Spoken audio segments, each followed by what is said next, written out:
तर नमस्कार मित्रांनो, आजच्या ब्लॉगमध्ये मी सर्वांचं खूप खूप स्वागत करतो. चला मित्रांनो, आज चाललो मी मानेरच्या शेताकडे. दरेवाडीला जे शेत आहे ते शेत बघण्यासाठी चाललो आहे. तर बघा, अशा प्रकारचा हा रस्ता आहे. नवीनच झाला आहे, परंतु त्याचे काही एवढं सगळा रस्ता देऊन गेला आहे. पाणीच एवढा महापूर आला आहे. त्याच्यामुळे हा जो पूर आला आहे तो पुरामुळे आमचे रोपं बिपं गाडले, त्याच्यामुळे ते रोपं बिपं पाहायला चाललो आहे. तर चला मित्रांनो, हा दिसतोय तुम्हाला, हा आहे झांबाडे वस्तीचा रस्ता. तर चाललो आहे आता वस्तीकडे झांबाड्याच्या. तर चला, गेल्यानंतर तुम्हाला दाखवतो कशा प्रकारे पूर आलाय ते. पाणीच एवढं इकडं डायरेक्ट सगळेच तिकडे तिकडे तारंबळ होऊन गेले. रोपं तर पार बुडून गेले. तुम्ही बघू शकता हा ढोल इथं एक चालले अशा प्रकारे चालले आणि ते सगळं रोज धारण करून ते चालू असे वाट इकडे जाते. तर बघू शकता तुम्ही, हन्ना चारा एकच नंबर. तर चला मित्रांनो, पोचले आता शेतामध्ये. तुम्ही बघू शकता कसं हा हे रोप आहे, भाताचं रोप आमचं.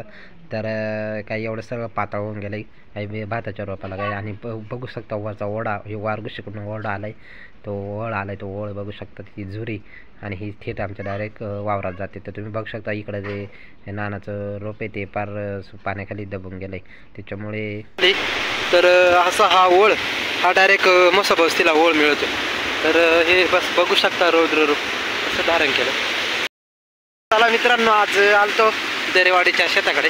तर म्हणला पाणी पाऊस कसं काय, रोपं बिपं कसेच बघायला. तर अशा प्रकारचे आजचा हा लूक आहे मित्रांनो. तर खूपच पाऊस आहे त्याच्यामुळे. तर बघा मित्रांनो, ही जुरी दिसते ना, ह्या जुरीमध्ये आम्ही मासे पकडायचो मस्तपैकी. जे काय म्हणतात त्याला, चढणीचे मासे इकडून चढण लागायचे. तेव्हा लहान होतो, पण आता काही इथं मासे पकडत असतात नसतात माहीत नाही. तर तेव्हा राहायचे आम्ही, जेव्हा 7-8ला होतो तेव्हा इथे मासे बिसे राहायचे. तर तुम्ही ह्या जुरीमध्ये बघू शकता, जुरी आहे. या जुरीमध्ये माशाच्या एकदम मुऱ्या माशांच्या आधी एकदम चढण लागायची. तर या चढणीचं आम्ही मासे पकडलेले ते कित्येक वेळा. आता असा रौद्र रूप. आणि इकडे वरती बघू शकता त्यानं साईडला हे ओढ आहे. तर बघा हे दृश्य, आज एकदम भयानक पाऊस झालाय.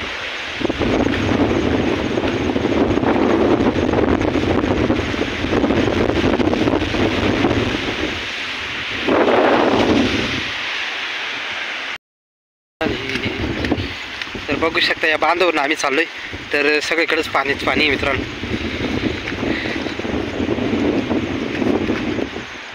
तर बघा काय रौद्र रूप धारण केलं. बघू शकता हे दरेवाडीचा निसर्ग हलका फुलका. तर बघा मित्रांनो, ही सांड कशी ओसरलं चाललं आहे एकदम जास्त प्रमाणात. इथं पाण्याचा प्रवाह असल्यामुळे ही सांड धो प्रकारे चालली. तर इकडं बघू शकता हे वावर. तर जे रोपं दिसतात ते भाताचे रोपं ते सर्व पाण्याखाली गेले. ते छोट्या छोट्या वनस्पती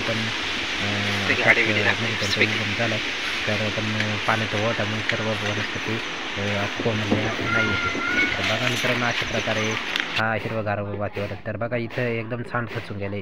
बांधच डायरेक्ट फुटून गेला. पाण्याचा प्रवाह एवढा होता की डायरेक्ट बांधच फुटून गेलाय. तर सर्व बांध डायरेक्ट वावरामध्ये पसरून गेलाय. बघा सगळी माती होऊन गेले.